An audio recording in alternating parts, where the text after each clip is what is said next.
मेरा सवाल यहाँ सैयद जाफर नकवी साहब आपसे है। सियासतदान है, सियासत करेंगे, लेकिन आज के इस मौजू पर, आज के इस मौके पर हम किसी तरह की सियासत इसलिए नहीं इसमें शामिल कर रहे हैं क्योंकि आज बहुत मुबारक दिन है। लेकिन मेरा सवाल आपसे है, वजीर आजम नरेंद्र मोदी ने अपनी 35 मिनट के स्पीच में जिस तरीके से खिताब किया, उनके कुछ बयान मैं कोट कर रही हूं कि राम विवाद नहीं समाधान है, और तमाम लोगों ने इसे तस्लीम भी किया है। कैसे देखते हैं आप?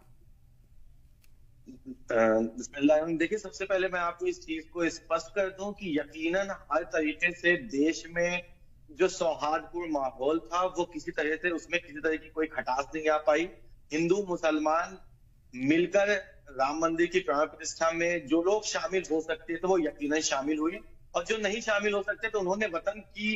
खुशहाली के लिए दुआ की, वतन से मोहब्बत और वतन की फलाह और बका के लिए दुआएं की। और मंदिर मस्जिद हर जगह आपको ये जश्न का माहौल दिखा, और हिंदुस्तान के हर कोने में, हर मस्जिद में, हर चौराहे पे, कहीं पे भंडारा लगाकर, कहीं पे कुछ करके, और प्रधानमंत्री नरेंद्र मोदी जी का जो कुशल नेतृत्व है, उस कुशल नेतृत्व ने यह साबित कर दिया कि अगर देश के बहुसंख्यक और अल्पसंख्यक को समानांतर अधिकार हमारे देश में मौजूद है, और देश के अल्पसंख्यक और बहुसंख्यक समाहित होकर किसी भी आयोजन को, विश्व स्तरीय आयोजन था, ये कोई मामूली आयोजन नहीं था। और इसको लेकर न जाने कितने सालों तक देश ने विद्वेष भावना से एक दूसरे को देखा है, और देश में विद्वेष भावना की कोशिश की गई है कई पार्टियों से, कई दलों और कई संगठनों की वजह से। लेकिन हकीकी तौर पे जब हम जमीन पे देखते हैं तो किसी प्रकार का एक विवाद, क्या कहीं से एक उफ की आवाज नहीं आती। तो यकीनन कि देश के लिए गौरवमय इतिहास लिखाने वाला, स्वर्णिम इतिहास लिखने वाला वक्त है कि देश के 140 करोड़ लोगों ने माननीय सर्वोच्च न्यायालय के फैसले का न केवल स्वागत किया, बल्कि भव्य राम मंदिर की प्राण प्रतिष्ठा जिस प्रकार से हुई, उसको भी, उस आयोजन में भी किसी प्रकार का कोई विघ्न नहीं आ पाया, और प्रशासन भी इसके लिए बहुत ही मुबारकबाद का हकदार है। और ये मौजूदा सरकार जिस प्रकार से इस देश में अमन चैन का माहौल बना के रखती है, यकीनन इसमें नो डाउट है कि इतिहास के स्वर्णिम अक्षरों में लिखा जाने वाला वक्त है कि हिंदुस्तान के स्वर्णिम अक्षरों में अगर कुछ कोई दास्तान लिखी जाएगी आने वाले वक्त में, तो ये 22 जनवरी की वो ऐतिहासिक तारीख लिखी जाएगी कि हिंदुस्तान के हिंदू मुसलमान समागम हो गए और एक बेहतरीन आयोजन, एक बेहतरीन आयोजन किया गया। बिल्कुल। सैयद जाफर नकवी साहब, आप देखेंगे कि भगवान रामलला की जो मूर्ति है वो अरुण योगीराज ने बनाई है, और इसके अलावा अगर आप देखेंगे तो रामलला का जो सिंहासन वो मोहम्मद रमजान ने बनाया है, और 20 सालों पहले से ही इसकी शुरुआत हो चुकी थी। तो इससे बड़ी गंगा जमनी तहजीब की मिसाल क्या हो सकती है? कि हिंदुस्तान यकीनन गंगा जमनी तहजीब के ही उस समागम को लेकर चलता था। कुछ विद्वेष भावना से कुछ लोगों की कोशिशें थी कि देश में समाज को आपस में बांटा जाए, सिर्फ अपने व्यक्तिगत लाभ के लिए, व्यक्तिगत राजनीति के लिए। तो यकीनन ये माननीय न्यायालय की जो बेहतरीन पहल थी, पेशकश थी, उसके बाद ये इतना आसान हो गया और पूरे देश ने इसको स्वीकार किया। और यकीनन देखिए, सिर्फ आप इसमें 4000 लेबर लगातार काम कर रहे थे, जिसमें से अल्पसंख्यक समाज के बहुतायत में लोग थे, जो उसमें फर्नीचर्स के काम हुए, जो उसमें मूर्ति में काम हुए, बहुत सी ऐसी चीजें थी जिसमें देखिए देश का अल्पसंख्यक और बहुसंख्यक समुदाय एक दूसरे का पूरक है। देश का अल्पसंख्यक और बहुसंख्यक कहीं एक दूसरे से अलग नहीं है, क्योंकि अगर किसी भी चीज की बेस मॉडल में अगर हम जाएंगे तो बेस मॉडल में हर उस तरह की चीजों में, चाहे वो कारपेंटर हो, चाहे वो टेक्नीशियन हो, चाहे वो जिस प्रकार की भी चीजों में मुस्लिम और हिंदू समागम चलता है, तो बड़े स्तर पे भी जिन अधिकारी लेवल पे होता है या फिर राजनीतिक स्तर पे होता है, हर चीज में एक दूसरे के सब पूरक है। और ये हिंदुस्तान की खूबसूरती है कि यहाँ पर सब एक दूसरे के पूरक बनते हैं। और राम मंदिर की प्राण प्रतिष्ठा ऐतिहासिक पल है, और इसमें सबने सम्मिलित होकर ये यकीन दिलाया है और आने वाले भविष्य का इतिहास भी लिख दिया है कि हमारे देश में किसी प्रकार की विद्वेष भावना से अब देश को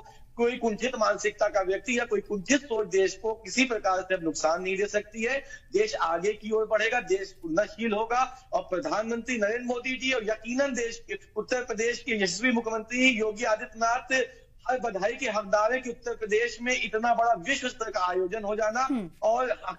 हर तरह के इंतजामिया में, हर चीज में, कोशिशों में किसी पर कोई एक ऐसा इफ एंड बट कहीं पे भी अगर सुनने में आया होता तो यकीनन तौर पे ये कहा जाता है कि कुछ लोगों की शरारती तत्वों की कोशिश, जो कि पड़ोसी जो हमारे दुश्मन मुल्क है, वो इस कोशिश में थे और इस उम्मीद में थे कि कहीं से कुछ इस प्रकार का विघ्न आ जाए कि देश में कुछ ऐसा विस्फोटक कुछ सोच आ सके। लेकिन कुछ भी नहीं हुआ। ये यकीनी तौर पे हमारी टेक्नोलॉजीज की डेवलपमेंट है, ये यकीनी तौर पे हमारी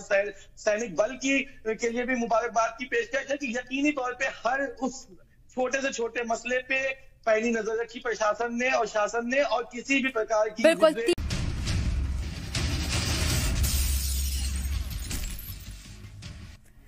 चर्चा को आगे बढ़ा रहे हैं तमाम लोग हमारे साथ लगातार बने हुए हैं। मेरा सवाल यहाँ से जाफर नकवी साहब आपसे है, जिस नए भारत की हम बात कर रहे हैं और खुद ही यहाँ आरएसएस चीफ मोहन भागवत ने भी कहा कि नए भारत का उदय हो रहा है, आप इसे कैसे देखते हैं? क्योंकि हिंदुस्तान की, इस भारत की सभ्यता संस्कृति तो बहुत पुरानी है और लोग उस पर चलते भी हैं, लेकिन नए भारत में आप क्या तब्दीलियां देख रहे हैं?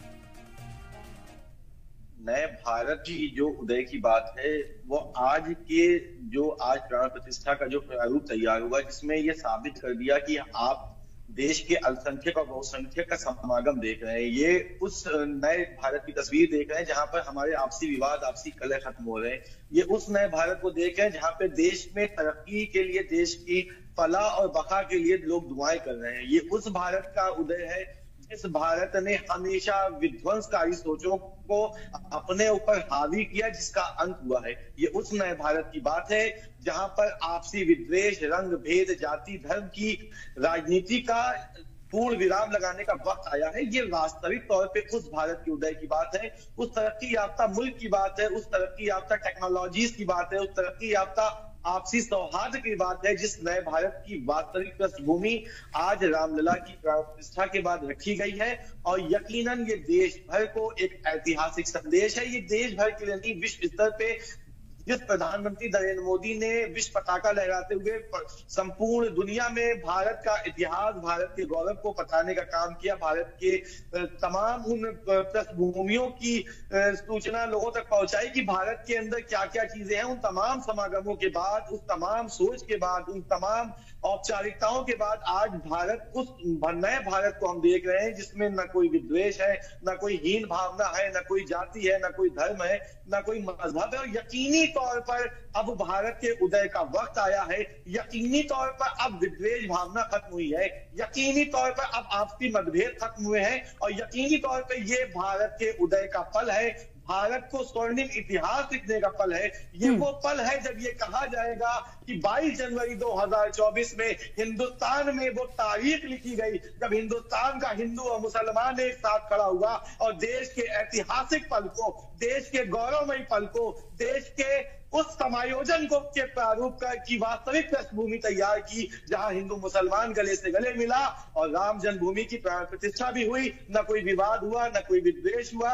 न किसी हीन भावना से कोई ग्रसित हुआ। उमैर इलियासी साहब बोलते हैं कि राष्ट्र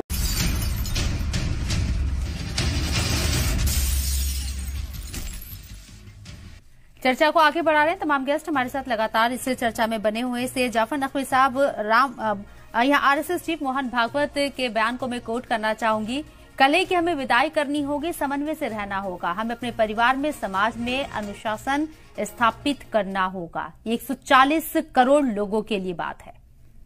आरएसएस प्रमुख ने जो बात कही है वो यकीनी तौर पे आने वाले भारत की, नए भारत के उदय की बात की है। उस नए भारत की बात कही है जिसमें किसी प्रकार का विद्वेष न हो, जिसमें किसी प्रकार की कोई और ऐसी विद्वेष भावना ना हो, और हम सब मिलकर चले। और मोहन भागवत जी का ये जो उनका संदेश है वो स्वागत योग्य है। और तमाम मैं हिंदुस्तान के लोगों को, आपके इस चैनल को भी मैं धन्यवाद देता हूं जिसने सुबह से लेकर लगातार इस वक्त तक इस विषय पर लगातार चर्चा की और देश के अल्पसंख्यक समुदाय का वास्तविक मत दिखाया कि वो देश के बहुसंख्यक के हर पर्व में, हर उस खुशी में शामिल है। और ये वो वक्त है जब देश के अल्पसंख्यक समुदाय का वास्तविक चेहरा भी समाज के बीच आया कि देश का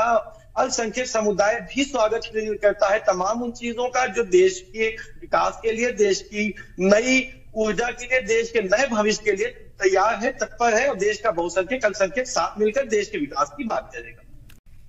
सैयद जाफर नकवी साहब, बहुत छोटा सा राम मंदिर की इस प्राण प्रतिष्ठा को हम सब लोग एक्सेप्ट करें, सबसे पहली बात यह है। और देश को ये पैगाम जाना चाहिए कि अगर ये राम मंदिर की प्राण प्रतिष्ठा हुई है तो यकीनन देश के विकास की बात होनी है, देश में सौहार्दपूर्ण माहौल की बात की जाए, और तमाम हम लोग अपने वतन पाक के लिए, वतन खुसूसी के लिए, ये मोहब्बत के लिए, इसके लिए, अमन के लिए दुआएं करें ताकि हमारे वतन में खुशहाली आए, हमारा वतन शादो आबाद रहे। और यकीनी तौर पे अगर हम सब लोग मिलकर देश की